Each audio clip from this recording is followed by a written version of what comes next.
So this presentation is all about pre-Hispanic Mesoamerican food and what they ate and how you can eat tacos at SDA events, because it's period.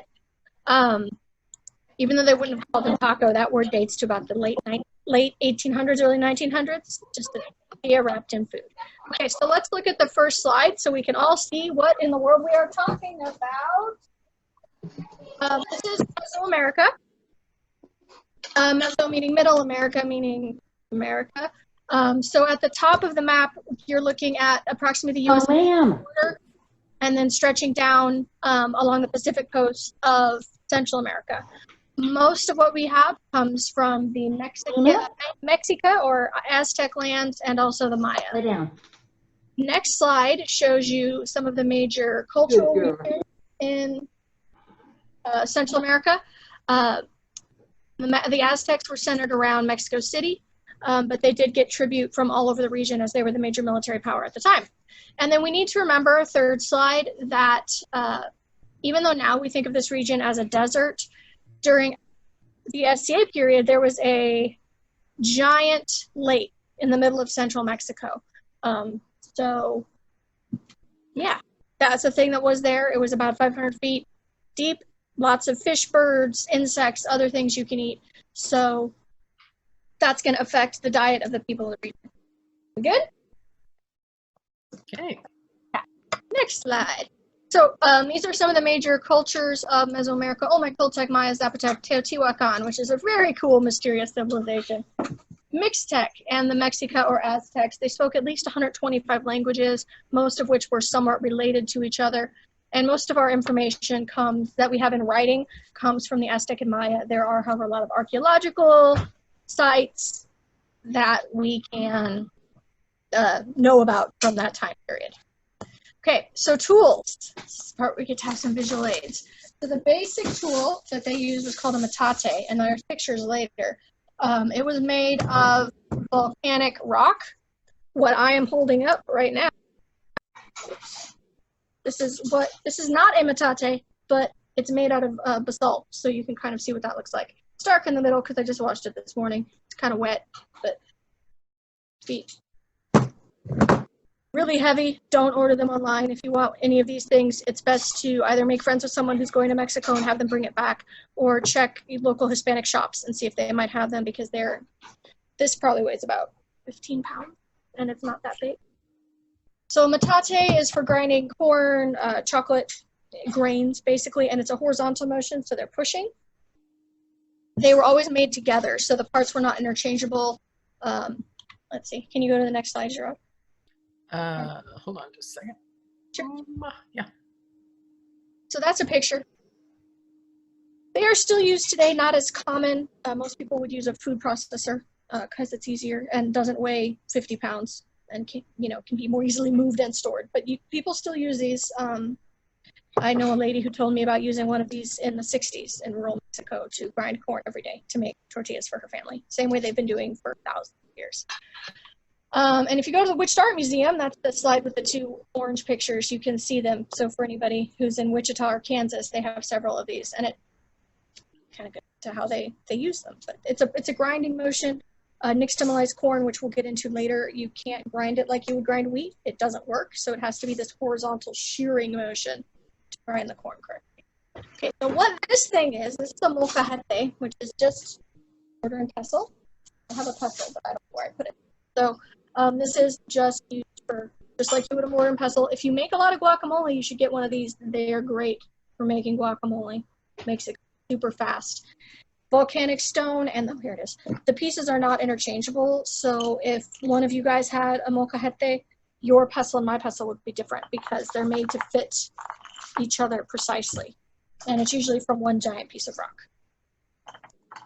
That thing's heavy. Okay, the next essential tool is the comal. It's basically a griddle, no handle, just a big round flat. In pre-European times, they would have been made of clay. Today, they're often made of cast iron, and they tend to be passed out in families. This would be used for making tortillas, searing meat, toasting spices, anything you would use a griddle for. So those are the three basic tools, aside from like knives and whatnot, that you would need to make these things. So then I have a picture of a lady cooking over a comal, a clay comal, to kind of show how that was done. And it's still done today. Okay, so now we're going to talk about corn. Corn is the staple grain of Mesoamerica. It is what wheat is to Europeans or rice is to East Asians. Corn was their staple food. So the first slide in this section says domestication. Domestication of corn is one of the greatest feats of human agriculture. It seems to have occurred about one time in central Mexico about 9,000 years ago.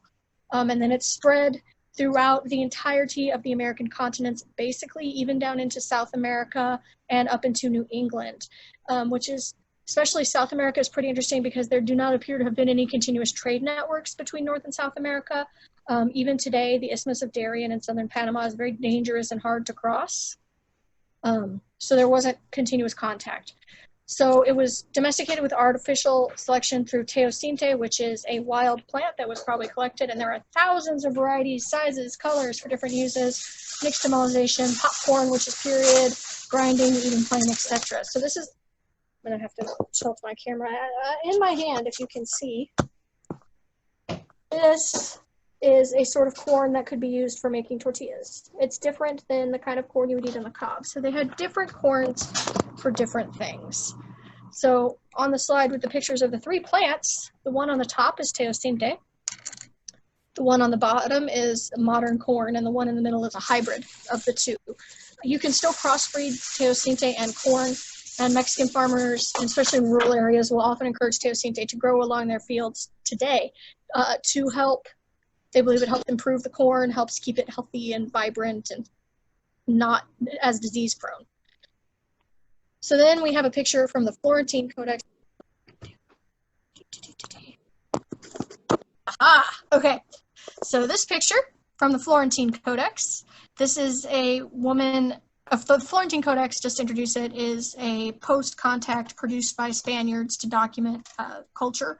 The Spanish friar Bernardino de Sahagún kind of invented anthropology because he was like, you know, we made a mistake when we burned all their books and tried to outlaw their knowledge, and we should go in and fix that. And so he did. And so they would blow on the corn before cooking it so that it would not be afraid, which is sweet. So now we're on this slide. Nixtamalization. Nixtamalization is super cool. Like, a lot of people think corn is really unhealthy. That's because they mainly eat unnixtamalized corn. Nixtamalized corn is very, very healthy. It is a process of taking your corn, like the corn I showed you, dried kernels like these, and you would soak them in lime water or alkali water overnight.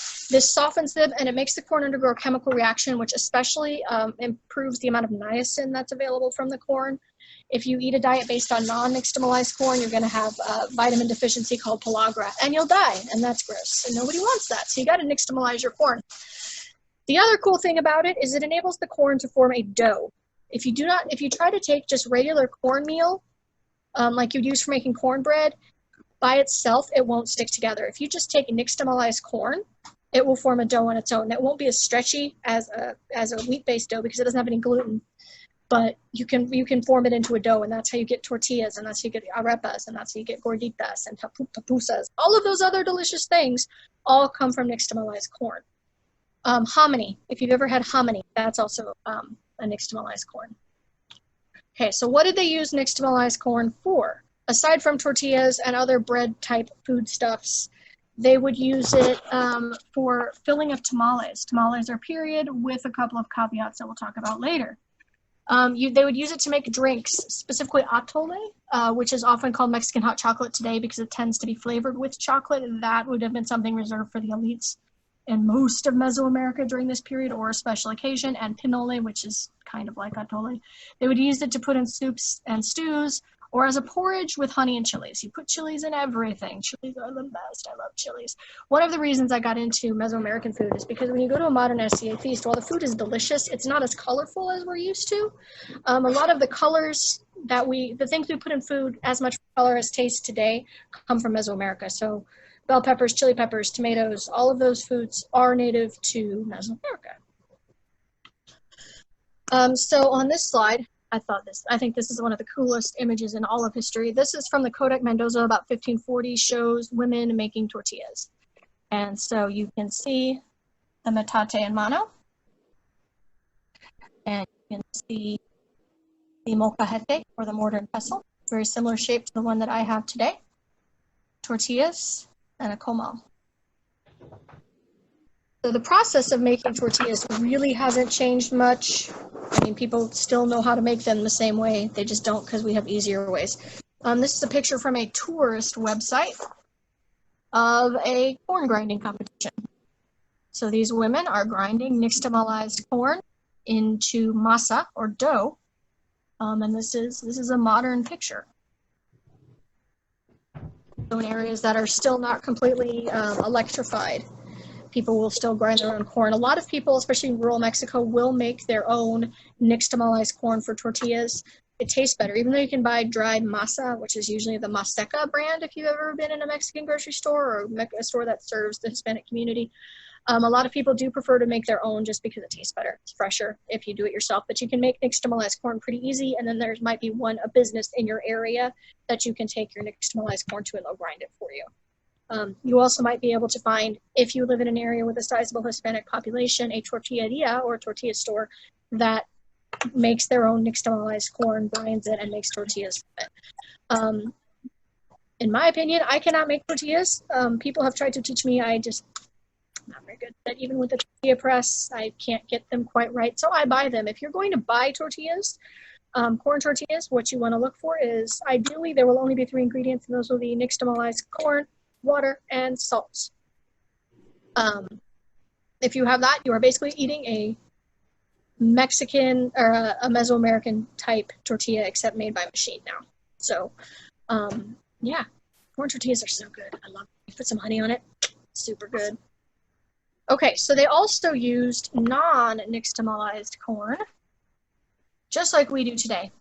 They would roast it on the cob. I just did this last night for my 4th of July dinner. You can cook corn over an open fire, and it's delicious. You can boil it. You can cook it with meat. You can actually have popcorn. Popcorn is period. It is some of the oldest corns that we have found are the remnants of popped corn, which I think is super cool. We think of popcorn as being this very modern thing, and it's not. Okay, so now we're going to talk about beans, the magical fruits. Phaseolus species, which are most of the common beans, black beans, red beans, kidney beans, pinto beans, they're all New World foods. Okay, so this slide is titled, A Magical Fruit, because I have the sense of humor of a 12-year-old boy. Oh. This is not ideal, but we're going to make it happen. Okay, so Phaseolus bean, and there's a list of examples, lima beans, temperi beans, runner beans, black beans, pinto beans, those are all native to Mesoamerica. And if you think back to I remember learning about this in 4th grade, Three Sisters agriculture. So you grow corn, beans, and squash together. And that dates back to these time periods too. So many different kinds and types of beans. They are a good source of protein, fiber, various vitamins and minerals. And if you want to try some different beans or some more higher quality beans that are not commodity beans that are grown in a more small scale, I recommend Rancho Gordo, or Rancho Gordo if you don't want to say it like a white person. They have some really nice beans, very pretty purple. Here's a beautiful picture of some beans. These are all,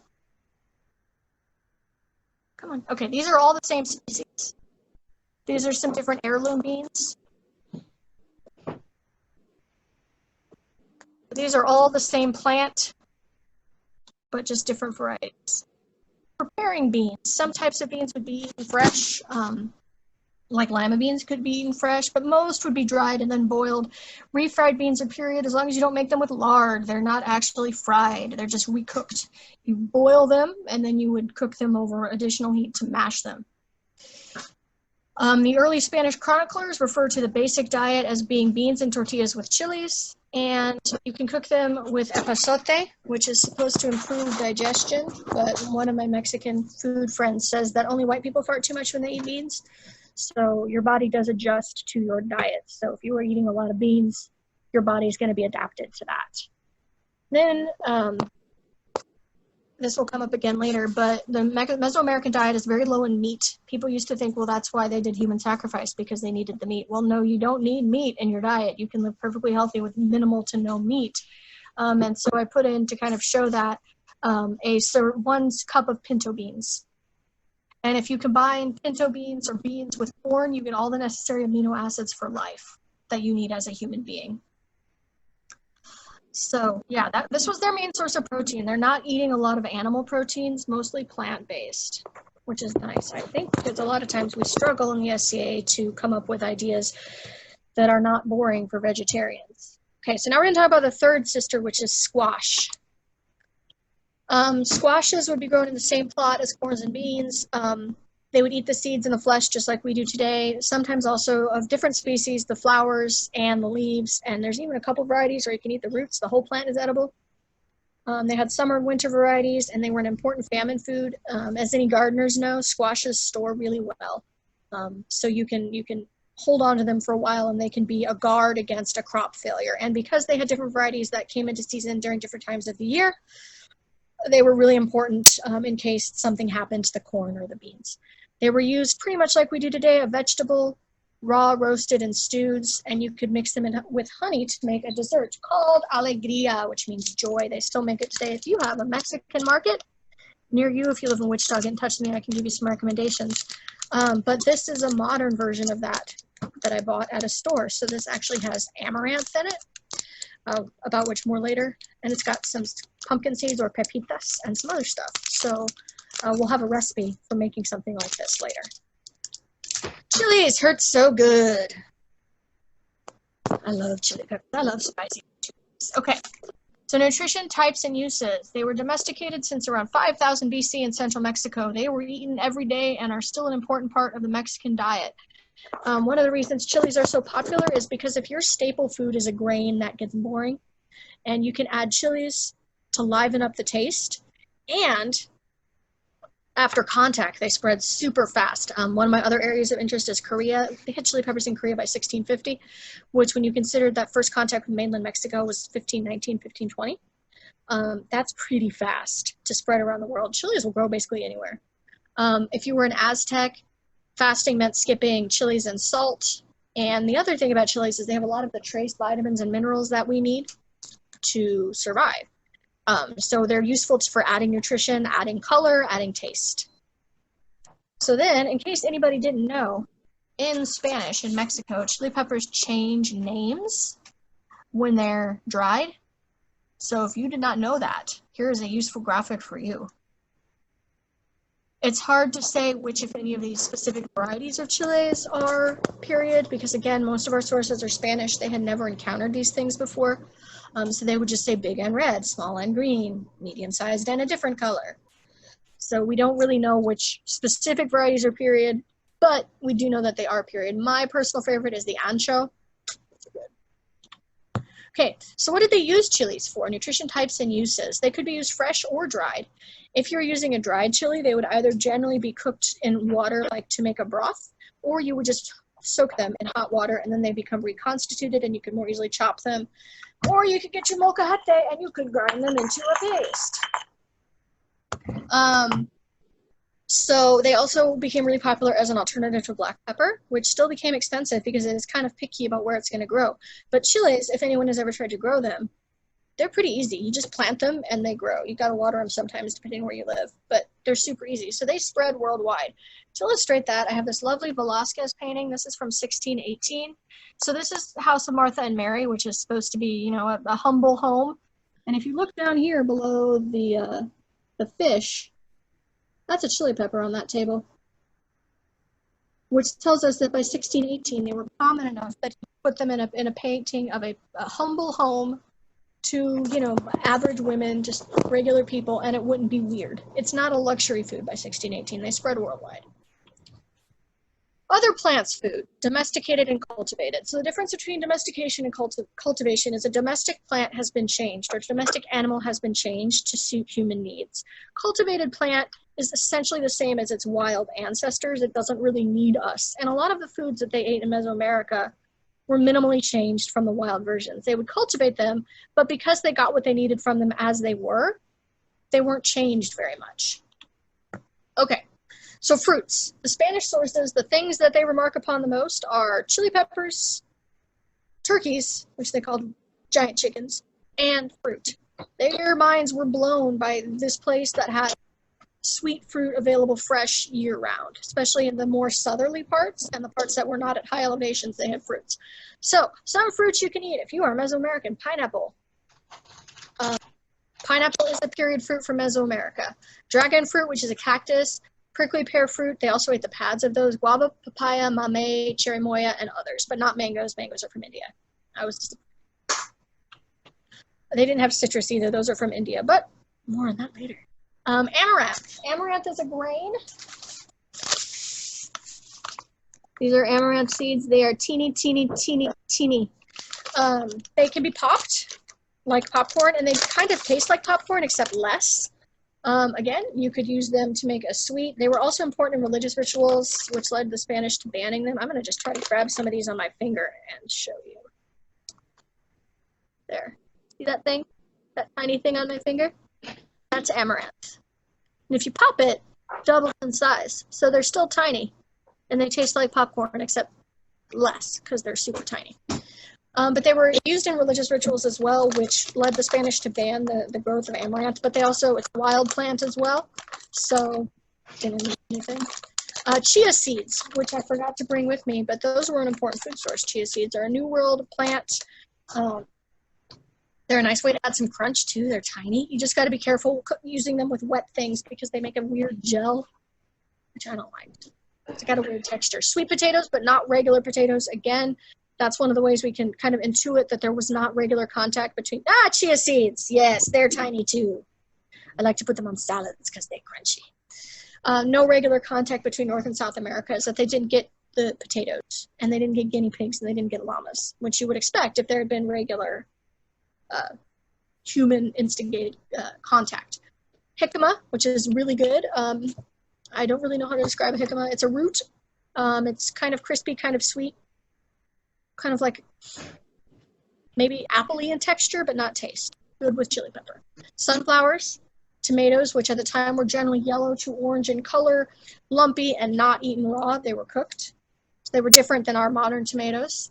Tomatoes, which were they're basically the same as they were back then. They're green little husk things, good for making salsa verde. Yucca, cassava, and manioc, which are all the same plant. They would make these into cakes and store them for up to 2 years, which doesn't sound delicious, but you do what you got to do. Algae. So if you remember that big lake in the middle of Mexico that's not there anymore, if you lived by that lake, you could eat algae harvested from the lakes, dried into lobes, and you could sprinkle it over food. It was described as having a cheesy taste. When I do this class in person, I provide snacks, and I usually substitute those little seaweed snacks you can get in Asian stores for this. If you wanted to try putting some of those on something, you could try that. Avocados are period, even though most of our modern ones are the Haas variety, which I think, if I remember right, dates to about 1915, 1910-ish. But they've been eaten for over 10,000 years. So different varieties of avocados. They also had onions and other alliums, even though the kind that we grow today, like for grocery store use, are European, but they did have like what we would call wild onions and wild alliums of various kinds.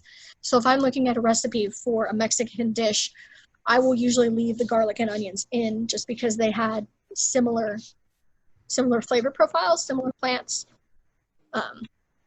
So let's look at some algae. Here's how they would harvest algae. This is again from the Florentine Codex. Hey.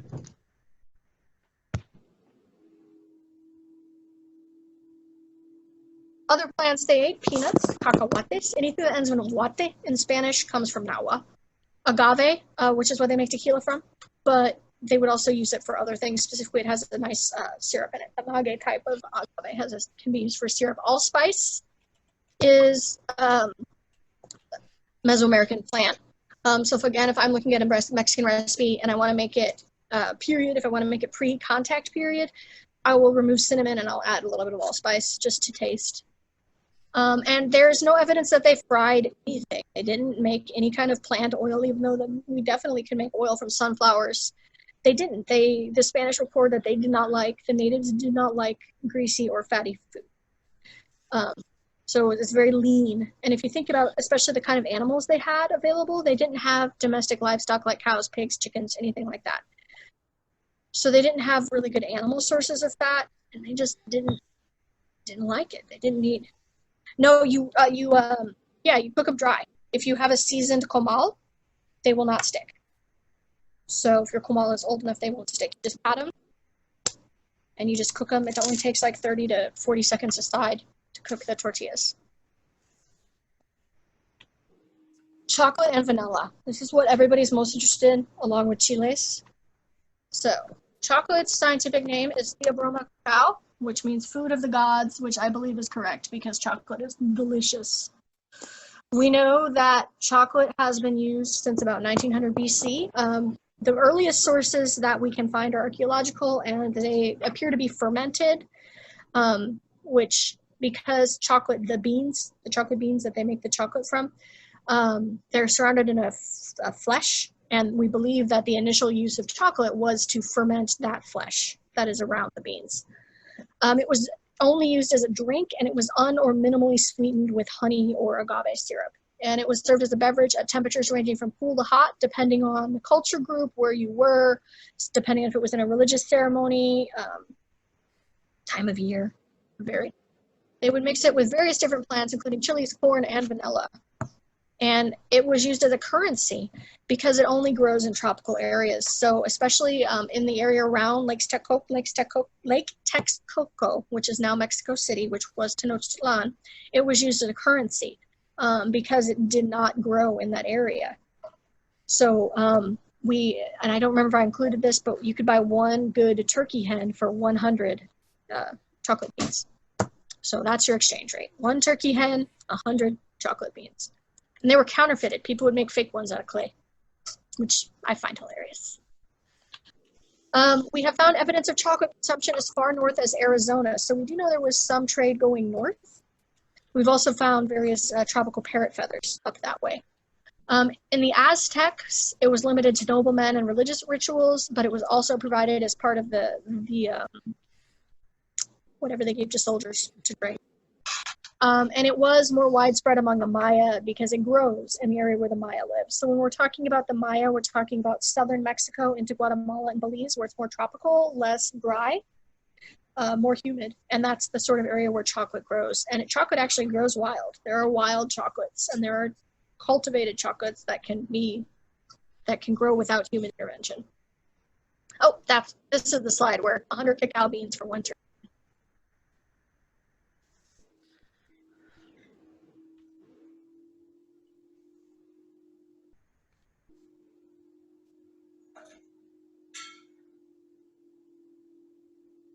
Hello?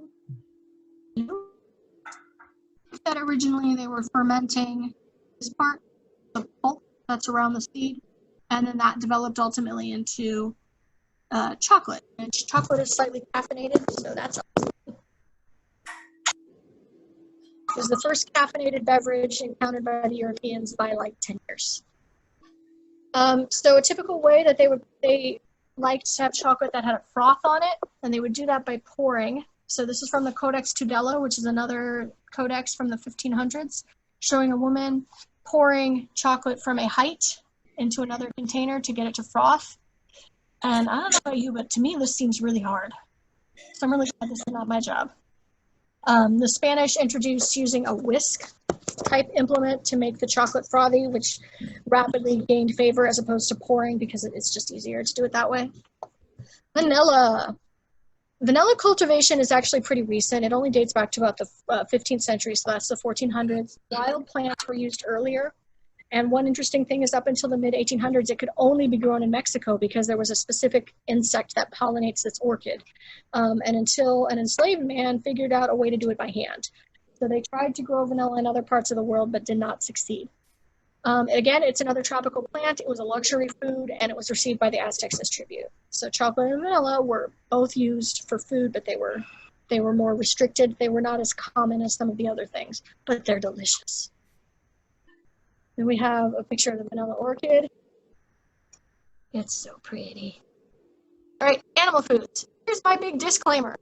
Human sacrifice was common in Mesoamerica. Ritual cannibalism was a part of this. Consumption of humans was not part of their food system. So while some people were sometimes eating parts of other people, this was not an everyday occurrence. It was not a way they got calories or essential nutrition or anything else. It was a religious thing. Meat was not a major part of the Mesoamerican diet in any area. The wide variety of plants available and lack of large domesticated animals meant that meat was not necessary for a balanced diet. It was a luxury or treat. Okay? So if you are serving a feast that's going to have vegetarians, Mesoamerican food is a great choice. All right, so mammals. They only had one domesticated animal, which was a dog, and they had specific dogs that were raised for meat and other dogs that were for hunting and companionship. Wild mammals that they would eat was basically anything you could catch, mainly deer and rabbits were the most common forms of animal protein, but again, this would not have been an everyday food for anybody other than the highest levels of society. Badgers, mice, other small rodents, manatees, bats, if you could eat it, basically, when it comes to mammals. Not a big part of their diet. So if you want to take a Mesoamerican dish and you want to make it more authentically pre-Hispanic, you could substitute turkey for chicken. But they didn't eat that much turkey, we're coming to find out. There were 2 domesticated birds, a Muscovy duck, which I'll show you a picture of later, and a turkey, which I assume everybody knows what they look like. Recent archaeological evidence suggests that turkeys were not widely eaten for their meat. Their eggs were important, and they were used for religious rituals. And also Montezuma, the famous Montezuma, had a zoo, and he fed turkeys to the jaguars. Well, that's kind of cool. But if you think about it, a turkey is a really big bird, right? And so when we make a turkey for Thanksgiving, that's a big deal, right? People back then didn't have refrigeration. So you're not going to kill and eat a big creature if you can't eat all of its meat before it goes bad, right? So much like us today, they didn't eat that much turkey, but they did eat a lot of their eggs. Interestingly, speaking of domesticated modern turkeys, all of our domesticated turkeys today trace at least part of their genetics back to a probably extinct subspecies of wild turkey from Mexico. And they hunted, again, any kind of bird they could catch. Local and migratory, with that big lake in the middle of Mesoamerica, it was a major stop for migrating birds. So they had a huge variety of birds and their eggs that you could eat, and small birds were more commonly eaten than large birds. Okay, so this is a cool duck. Make sure everybody can see the duck. Okay, so this is a Muscovy duck. This is called a wild type. They also come in white or black and white. So this was their other domesticated bird. It's got claws on its feet, which I think is so cool. Reminds you that birds were once dinosaurs, which is something I think we should all remember. Reptiles, amphibians, and fish. So we had that giant lake in the middle of Mexico, right? So a lot of the people living around there, their main source of animal protein was various kinds of fish, amphibians, water insects from that big lake. And coastal people obviously ate a lot of seafood. There's not a lot of rivers in Mesoamerica, which makes it kind of unusual in a cradle of civilization sense that there are not a lot of rivers. They did farm fish, both for the fish themselves and to collect their eggs. And they farmed frogs as well, again, for meat and eggs. So then our next slide is an axolotl, which are rare today, except as a pet. They might be extinct in the wild, but these were commonly eaten in Mexico City because they were just everywhere. They can regrow limbs, and that's pretty cool. Take a class with Zoe, you get random information. Might not be related, but I think it's interesting. So how did they cook these meats? If you were going to have meat, they roast it or grill it over a fire, because again, they're not frying anything. They don't fry. They would sometimes cook things in honey. That was about the closest they got. Boiled, cooked on a comal, dried, mainly small fish and also deer. And most people ate very little meat, except for occasionally fish. It just wasn't a big part of their diet. If you have beans and you have corn, you don't need a lot of animal protein, especially if you have invertebrate foods, aka bugs. Modern Mexico has the greatest variety of edible insects in the world, and they still eat insects today. Chapulines, if you ever see chapulines, that's grasshoppers. They have a wide variety of insects that are big enough to make it worth your while to eat them. So it's estimated that thousands of tons of insects were harvested per year for food and fertilizer in the years just before the Spanish came, just in the area around modern Mexico City. They ate both adult insects and their eggs, generally eating roasted, toasted, or ground. So if it was a large grasshopper, you would eat it whole. If it was something smaller, you might grind it up and use it more as a condiment, sprinkle it on top. So what did they have? Depending on where you were, the big thing, grasshoppers, various worms and caterpillars, water. Lake Texcoco, they farmed water insects for both their insects themselves and their eggs. More about that in a minute. Flies, they'd catch them in nets and then dry them. And the eggs would be roasted and then formed into cakes. So what they would do is they would take the insect eggs, scoop them up with a strainer mesh thing, dry them till they were mostly dry, form them into a loaf, roast the loaf, and then you could sprinkle it over your food. And again, it was described by the Spaniards as being cheesy, which I think was just how they kind of described a strong taste that they couldn't describe otherwise. Okay, so now we're going to talk about is whatever Mexican food you want to eat, period. We're on this part. Oops, wrong button. All right, so if you have a Mexican dish that you want to make, and you can take out any dairy, so no cheese, no sour cream, sorry, non-native meats, so basically anything that's not turkey or New World fish, although honestly with fish, I'm like, substitute tilapia, afford it, it's cheap to get. And then you can prepare the food without frying or adding fat, oil, or lard, and then it probably is period. You should also avoid wheat tortillas, although those were around by about 1580. Anything ending in mole, guacamole, means sauce. So guacamole means avocado sauce, and it's period. Now, would it have all of like raw tomatoes in it? No, because they were eating them cooked at this time. But if you're just going to take an avocado, you're going to mush it up in your molcajete, and you're going to put some salt and some chili peppers in it, perfectly period. Chocolate mole, which is what most Americans think of when you say mole, that delicious, rich, dark Puebla mole. That's not period, sorry. Really good though. That probably dates to about 1680 in the city of Puebla in Oaxaca. Mesoamerican food is a really great choice if you're looking for a more period way to accommodate vegetarians, vegans, gluten-free, because if you don't have wheat, you don't have gluten, and low fat. So like tamales are period if you make them without the lard. And a lot of people have never had a fruit tamale, but fruit tamales are super yummy. You've never had a fruit tamale. Or tamal. Technically, if it's just one, it's a tamal. So here's some from the Florentine Codex. It's showing some Aztec men eating. So here we have a bunch of tortillas in a thing. And they're dipping their tortillas into a common container of food.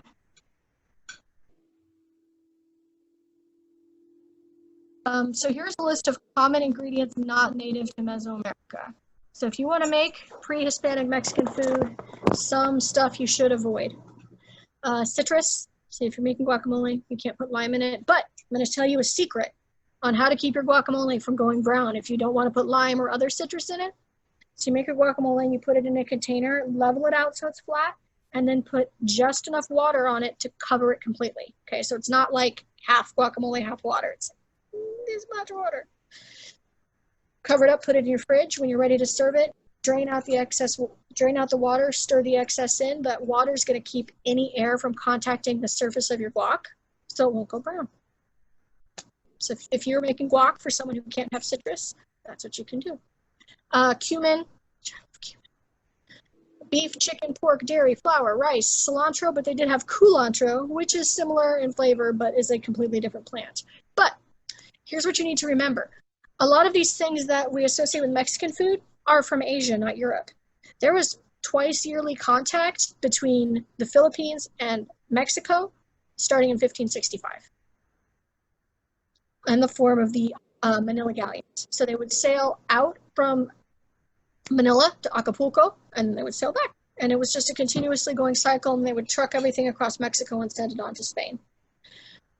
So could you make a case that they would have had access to all these things by that period? Yes. Although most of what is thought of as Mexican food comes, it's a fusion food of European and native influences. And that took a while to happen. Like most of the Spanish people still wanted to eat Spanish style foods. But who was cooking for them? Native women. So the native women were cooking things in the ways that they were familiar with, but maybe using European ingredients. That's where we get the flour tortillas. That they wanted flour bread, and the women were like, oh, make a tortilla, yes. And you have a flour tortilla. We do know that those were around before 1600. So then I found this cool graphic. And one thing I want to do is I want to find a test subject who's willing to tell me if people, you know how some people can't have cilantro because it tastes like soap? I want to find one of those people. And I want to have them try culantro. And I want to see if it tastes like soap.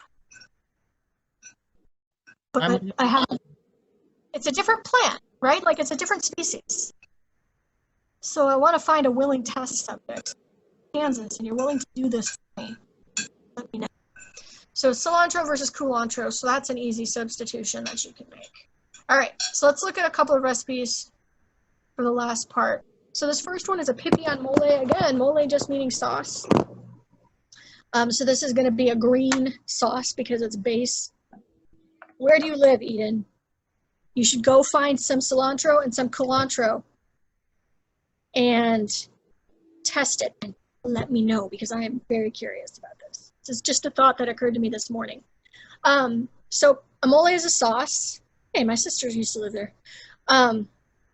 So this one I found on MexGrocer, and I have some disagreements with them about what they're considering not authentically Mesoamerican. So you have ancho chile, good.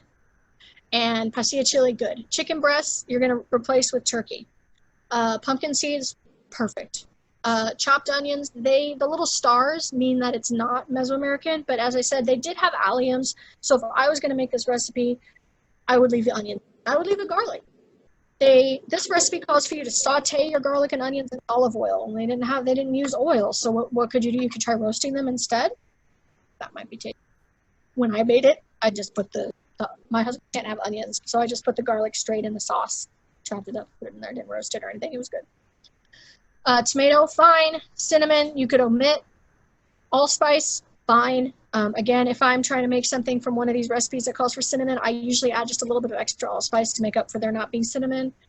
Achiote is a native plant, but they mainly used it for inks, dyes, things like that, not eating, but they had it. And then the other one is for alegria, which is this thing. This is a commercial version. This is the one I got.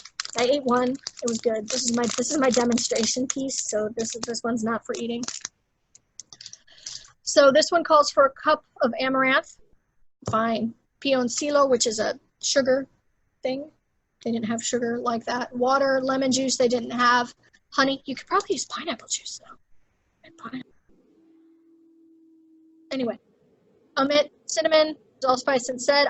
When I've made this, put a sprinkle of salt in it just because most things taste better with a little bit of salt. Cooking spray, obviously not period, obviously also super handy. So that would be on you if whatever container you were using to cook it in. When I made this, I used a non-stick pan, so I didn't use non-stick spray. Seeds, nuts, edible flowers, optional. I usually use pumpkin seeds. I've made this before. And a candy thermometer, which they didn't have, but so that's it. Questions, comments? If we did this in person, I would feed you snacks. So I'm very sorry that I can't shove guacamole at you through the screen. Questions? I'll go over to the chat. Where do you get culantro? You could probably get it at a Mexican store. In Spanish, it's called culantro. If you are going to a Mexican store to buy it, look up a picture or ask somebody what it looks like.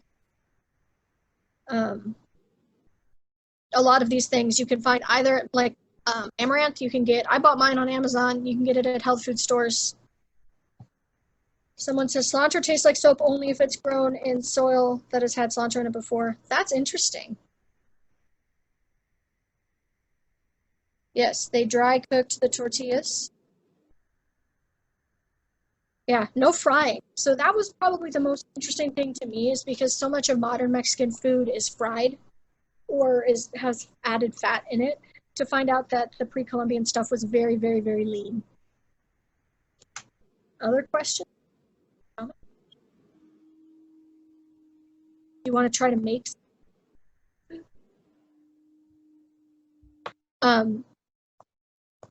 people tend to be really excited when they find out that guacamole is period, because you can eat guacamole and it's so good. Corn tortillas are period. Just looking. I see some people in here that I know.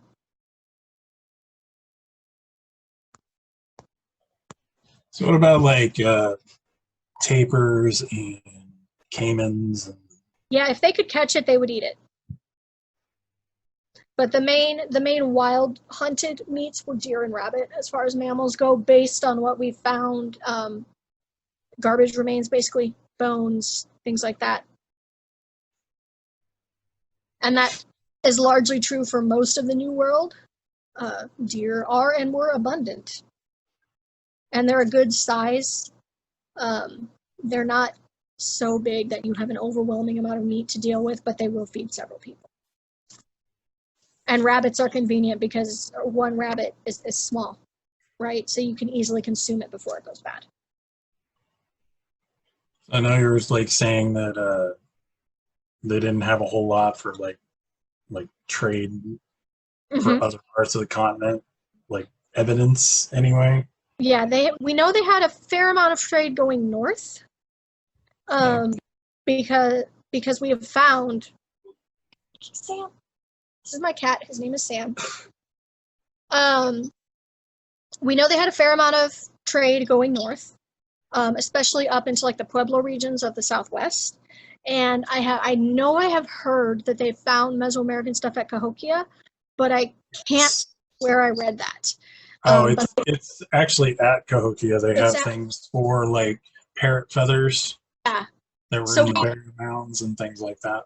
Yeah, we know they had a fair amount going north, but even today with modern vehicles, wheeled vehicles, it's very, very hard to cross the Isthmus of Darien by land, which would have limited them to ships. And none of the Mesoamerican peoples had a real seafaring culture, not to the extent that some other parts of the world did. We know they had like trade canoes, but they weren't going out. Someone asked for sources in English.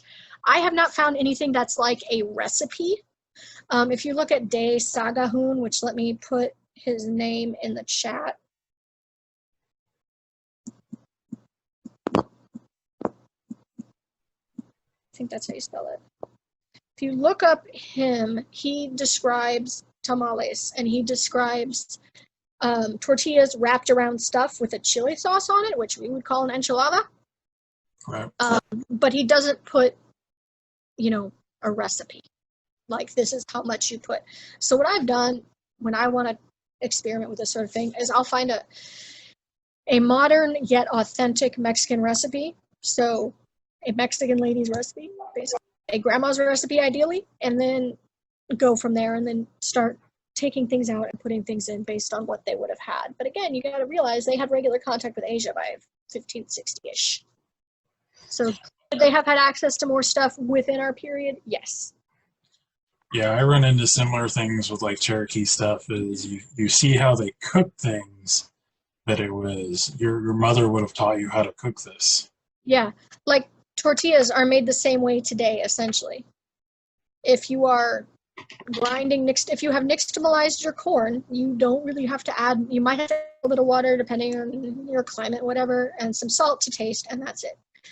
A lot of these things are very simple. You're going to take some deer and you're going to roast it, and maybe you're going to put some salt and some chilies on it, and it's delicious. So it's an interesting culture, and one of the things that fascinates me about this moment in time when the Spanish and the Mesoamerican civilizations met is it's the closest thing we've ever had to an encounter with aliens. So you have your Mesoamerican people sitting there minding their own business in their advanced society with writing, advanced infrastructure, one of the largest cities on the planet at the time, and all of a sudden these guys show up in a weird ship dressed funny. That's the closest thing humanity has come to meeting someone from another planet. And I find that fascinating. And I find the Mexican cuisine to just be a fascinating mix of stuff that's native to there and the best parts of some other stuff. And I find interesting to look at what they adapted. You're welcome, person whose name I can't pronounce, from the East Kingdom. To find out what they adapted and what they didn't adapt. Like, the Spanish were just completely befuddled that the natives did not want to raise and eat sheep. They're like, why won't you eat sheep? And they're like, it does not taste good to us. But they sure did hop on board that chicken and cattle and pork train pretty quickly. So if you're interested in reading about this from Spanish sources, translated into English, De Sagahun is where I would start, because he really writes about things in very much a similar way to a modern anthropologist. But he's not a culinary person. So you'll find descriptions of tamales, or what you can recognize as tamales, or what you can recognize as enchiladas. But I have not, and I haven't actually been able to track down a complete set of his books because they cost thousands of dollars. But if you did, there might be a recipe in there. But as far as I have found so far, it's just a description of they took a tortilla and they filled it with this and they put a chili sauce on top of it. Yeah, the closest I can find is like the priest that followed Coronado Yeah, writing everything down. Yet everything was from that his point of view. Spanish. Yeah. Yeah. And Desagahun made the cool thing about him is he makes an effort to learn the native languages. Ooh, cool. Cilantro used in Vietnamese food. That's fascinating to me, like how this stuff spread from Mexico to Asia and how quickly it spread. Like we know Chiles were in Korea by about 1650, but they were probably there in about 1607, which that's pretty fast in a time pre motorized transport. Well, and it's the stuff of like, where did sweet potatoes come from? Probably, so there seems to be two separate domestication events, one in Mesoamerica and one in South America, and yams are a different thing entirely, like botanically. Yeah, New World. There was New also World. the Pacific Islanders as they were going towards Hawaii. Others may have gone other directions, and that's just where it ended up. So yeah, it's Well, there is a thing that's called a yam in the United States, but it's really just another sweet potato. Yeah. Because a real yam is nothing like a sweet potato. Yeah. And so that's like, I say corn because I'm American. If you read European sources and they're talking about corn and it's the 1300s, corn was just their word for any small grain. For their chief grain, the one that they mostly use. Yeah, so I mean, in scholarly sources written by Europeans, they'll usually say maize, M-A-I-Z-E. But I am from America, and I have grown up calling it corn, and it's really, it's awkward for me to call it maize. I probably should for essay purposes, but, you know, such is life. Yeah, New World beans spread fast. These crops spread because they are easy to grow. New World beans will grow anywhere you put them. As long as they get enough sun and water, they will grow. And they are nutritious. They're nutritionally dense. You don't have to eat a large volume to get a lot of nutrition. They're filling. They're full of fiber. They're really good for you, especially if you combine them with corn. And you got to nixtamalize that corn, guys. Otherwise, you're going to get pellagra and you're going to die. Yes, they do. One of the interesting things is that at some point, and this is mainly for moon, but as the corn traveled north, they didn't nixtamalize it anymore. But they weren't subsisting on it to the extent that people in Mesoamerica were. It was grown more as a vegetable as opposed to a staple. So they weren't nixtamalizing it anymore, which kind of makes sense. Nixtamalization is an extra step, takes work. And if it's not your staple, you don't need to do it. You'll be fine if you're eating a diverse enough other things. Yeah, because they did more squashes and beans and other things, but then there's it's referred to as the black pot. It's literally the pot they cooked in, but it's other things too. It's finding out what the other things were. And it's like the recipes that went into it, all the various foods and things like that. We don't know how they develop nixtamalization because it's a pretty complex procedure. Like, you probably aren't just experimenting with throwing a bunch of the mineral lime into your corn water to see what happens. What we think happened is that the rocks in Mesoamerica, especially in the Mayan regions, are very alkali. They have a lot of minerals in it that are going to be alkali. And what we think they were doing is heating rocks to put in a pot to cook the corn that way. And then somebody realized, oh, hey, if you mush this stuff, you can make a dough, and that's pretty cool. And so that's kind of the current theory as to why that happened. We do know that as the procedure traveled north, they used wood ash. Like in the Pueblos, they used wood ash, which does kind of tell us that maybe their rocks were different, and that's why. But all right, well, let me put my email in the chat. Eden, thank you for your mom for answering my question. So here's my email, Zoe the Short at Gmail. I'm Zoe, and I'm not tall. If you want further information, you can feel free to contact me. I do have a bibliography, which I can post later, but I have to go. So it's been fun. Thank you all for coming. Go forth and eat vegetables. Thank you so much.